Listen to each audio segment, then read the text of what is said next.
preparing for speaking about Coretta Scott King and answering a call, I decided that I would check the internet to see what it said about responding to a call. And now when you check the internet, you usually get the AI answer first, and then the other information. And so the AI answer was, in very robotic, non-critical thinking, to respond to a call means to answer a phone. Essentially, picking up a phone and engaging in conversation with the caller. Pray with me. Most gracious God, as we see the model of how we need to walk and how we need to talk in social justiceness and in prayer and in faith amidst the world that is changing before us, help us. Help us to sit in the stillness and to know that the stillness does not mean that we need to be still and not move, but that we need to listen in the stillness, that we need to respond, and that we need to be ever ready for your call. Amen. Amen. My story, says Coretta Scott King, is a freedom song from within my soul.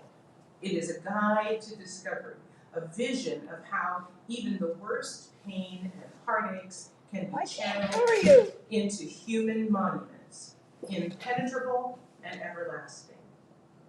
It reminds me of the song Order My Steps, where it says, I want to walk worthy, my calling to fulfill. Please order my steps, Lord, and I'll do your blessed will. What we know is all the work of Dr. Martin Luther King Jr. and how he sought to order his steps to do the will of God amidst a segregated community, and that community was one that was trying to squash justice and freedom and righteousness. But in the multitude of accomplishments that Dr. King did, a lot of us are unaware of what was happening in the world of Coretta Scott, or Coretta Scott King, and the many areas of civil rights that she was engaged in way before she even met her husband. So I'm going to play a game called Did You Know? And I need you to listen for it, and I'll tell you when it's coming up. About a month ago, I was listening to a talk that a minister gave about God calling or human calling. And she mentioned that a human idea, although it might be useful and really exciting, is one where you can see exactly what you're going to accomplish. But a God calling is bigger. A God calling is one that is greater than you could even imagine you could be or do. Human ideas ask us to leverage the skills and capacities that we already have. God ideas or a God calling asks us to grow beyond that, to become the person who can answer the call, to become the person that we might not have even known we could be. The story of Coretta Scott, I have found, is one of her listening, praying, inquiring, challenging. And don't we challenge stuff like that? No, I don't want to do that. No, you couldn't possibly be asking me to do that. And what she did was to learn how to pivot.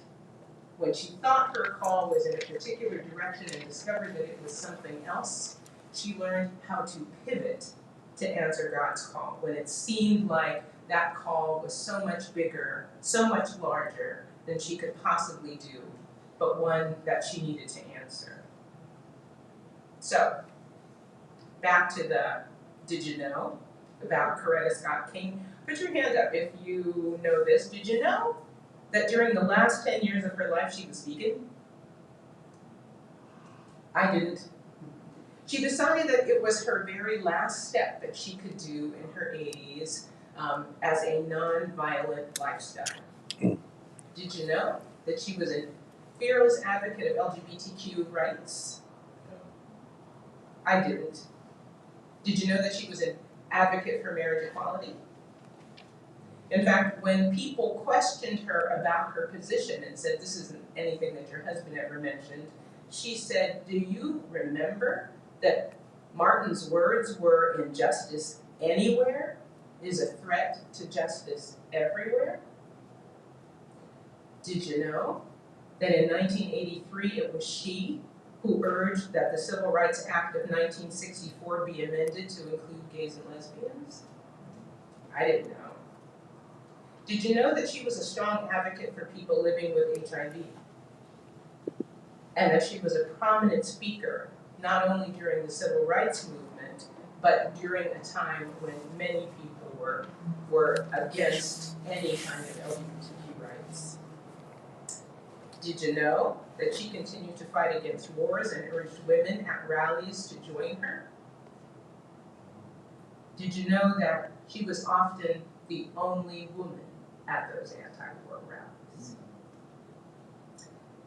Did you know that in 1962, she served as a Women's Strike for Peace delegate to a 17-nation disarmament conference in Geneva, Switzerland? Did you know that she was an outspoken voice against the death penalty?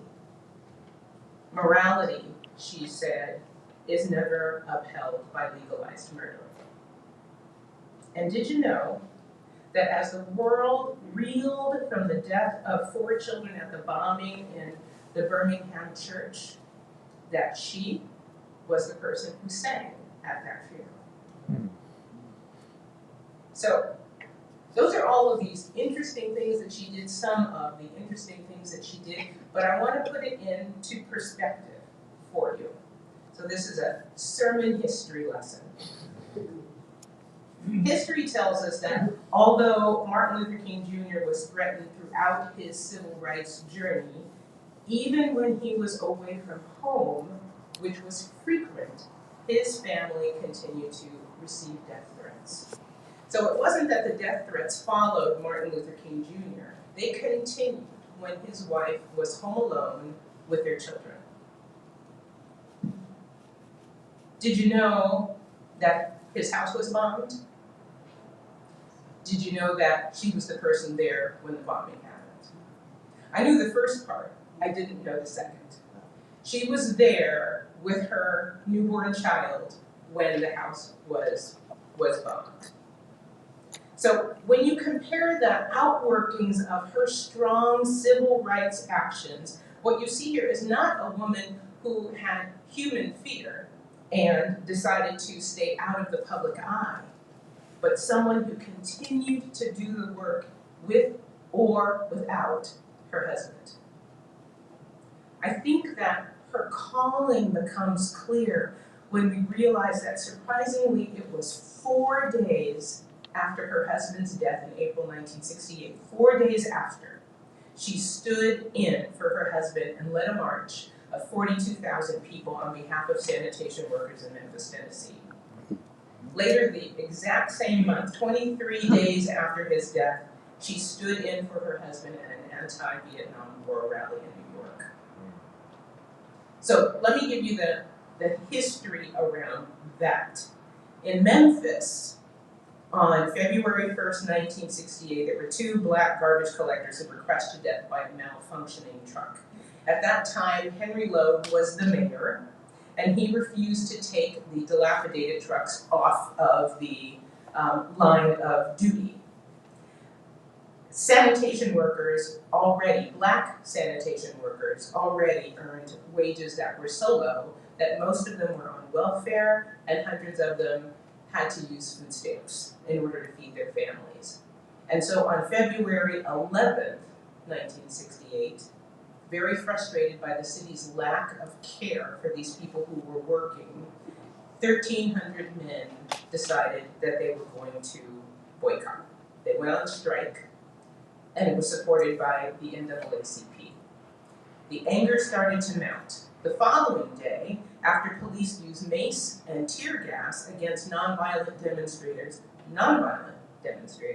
who were marching to City Hall, Memphis's black community became larger because ministers stepped up. 150 local ministers came to join their march on behalf of their own health and safety. In early March, the ministers encouraged high school and college students who joined the ministers. 25% of them were white, and they participated in daily nonviolent marches, over 100 people, and the police arrested them all, including the ministers. Martin Luther King Jr. was invited to come on March 18th, and he arrived to address a crowd of 25,000 people, the largest indoor crowd for civil rights at that time. And speaking to those labor workers and civil rights activists and ministers, he praised the group's unity, saying, "You are demonstrating that you are all tied in a single garment of destiny, and if one Black person suffers, if one Black person is down, we are all down." At that time, he told them that he would return on March 22nd to lead a protest through the city. Weeks later, let me give you the right timing here. He left Memphis that day, but on March 22nd, there was a snowstorm. Massive snowstorm blanketed the region, prevented him from being able to return, and so he opted to reschedule a march to the 28th of March. He came, and by that time, there was such an uproar of angry people that it was a massive crowd on the brink of chaos, and he called off the demonstration because too much violence began to erupt. This was the setting that he walked into. So his workers whisked him away to a hotel to avoid the chaos, and in all of the chaos that was continuing to happen during the area that he was in, shops were looted, a 16-year-old got shot by the police. Police then followed the demonstrators, who decided that they would quietly walk back to the church that was hosting them and that they would sit there and pray. However, when they got there, the police were there, entered the church, released tear gas inside the sanctuary, and clubbed the ministers and the church members as they were trying to lay on the floor to get air. The mayor called for martial law and brought in 4,000 National Guards.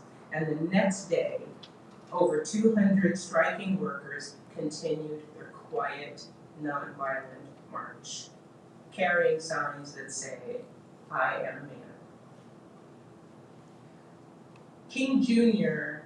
had no idea that there was such upset in Memphis between those two factions that he considered not returning to Memphis, but decided against the wishes of his staff that he needed to be the person who led a nonviolent struggle, and that unless he went back, it was possible that economic justice wouldn't happen. So he arrived on April 3rd and was persuaded to speak to the crowd. At that time, he was concerned because of the violence that was going on in the city that he may not make it. And so he said, "Like anybody, I would like to live a long life.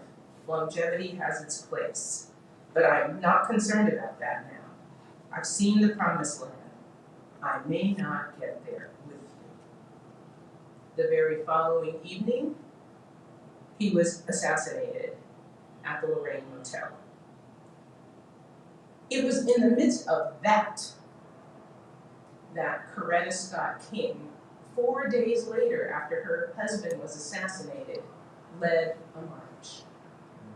Knowing how the political landscape was, how people were treating each other, how her husband even felt that he may not continue, 4 days after he died, she led a march.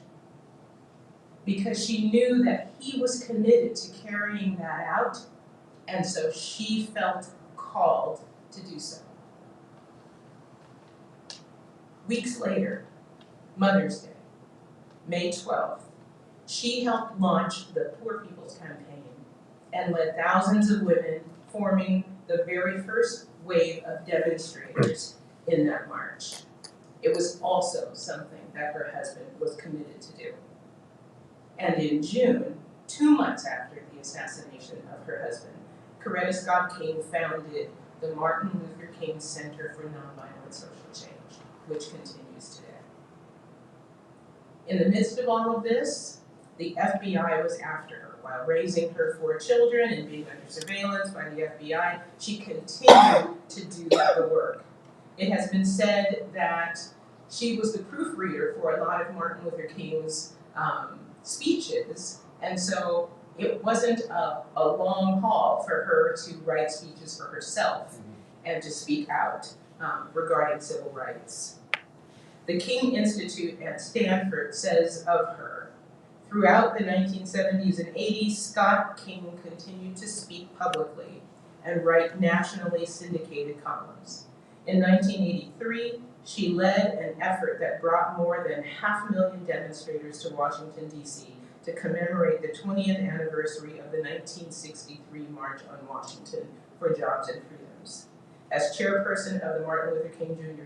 Federal Holiday Commission, she successfully formalized plans for the annual celebration of Martin Luther King Jr. Day, which began January 1986 and continues now. Also during the 80s, it says, Coretta Scott King reaffirmed her long-standing opposition to South African apartheid, participating in a series of sit-in protests in Washington that prompted nationwide demonstrations against South African racial policies. In 1986, she traveled to South Africa and met with Winnie Mandela. She also remained active in various women's organizations, including the National Organization for Women, the Women's International League for Peace and Freedom, and the United Church Women. So, was all of that her passion? Well, some of it. She was definitely a classical singer. She definitely had an interest in continuing her music. She definitely believed in civil rights and was trained to speak out in the college that she attended. And she set a model, I think, without even realizing it at the time. She set a model for us, and maybe especially now, that we don't have time to sit and be sad. We don't have time to sit and be disheartened. We don't have time to sit and be immovable. Because she could have done all of that in the midst of all of the political things that were affecting her, her family, her husband, and her community. But she didn't.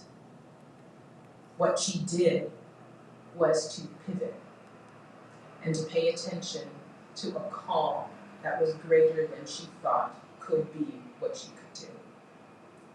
And I think that's the piece now that we're called to, is to pay attention to that and to realize that there is something greater for all of us to be able to step into, to listen to that voice, to pay attention to the stillness of the voice and respond to it, and to make our response our yes. I can't end without letting you hear her, and we're going to see if this will work. David, was it you who was saying I could try it with a... Try that. Well, try that, Mike. Okay, try it. Let's see. And I'll tell you, this is a part of the reading that you have. What's missing from that reading is that what she also said was that her mother taught her that if she was strong enough, that she didn't have to listen to what anybody told her to do, including a man. Let's see if we can.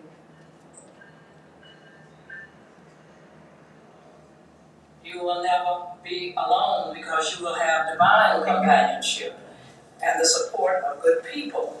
This same faith and cosmic companionship sustained me after my husband was assassinated and gave me the strength to make my contribution to carrying forward his unfinished work.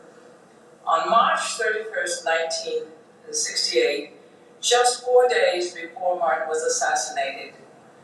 As it has been said by Dean Baxter, he delivered his last sermon entitled Remaining Awake Through a Great Revolution right here in this cathedral. In the sermon, Martin inspired us with his unshakable faith in the triumph of good over evil. And he said, with this faith, we will be able to hew out of the mountain of despair the stone of hope. With this faith, we will be able to transform the jangling discord of our nation into a beautiful symphony of brotherhood. And so today, I want to challenge you to make a courageous commitment, not only to achieve personal success, but to use your success to help create this beautiful symphony of brotherhood and sisterhood. And if you embrace this challenge with prayer and faith and determination, you will surely succeed. And the 21st century will become a glorious new age of peace and progress for all humankind. May God bless you all and give you the strength to fulfill your dreams. Thank you.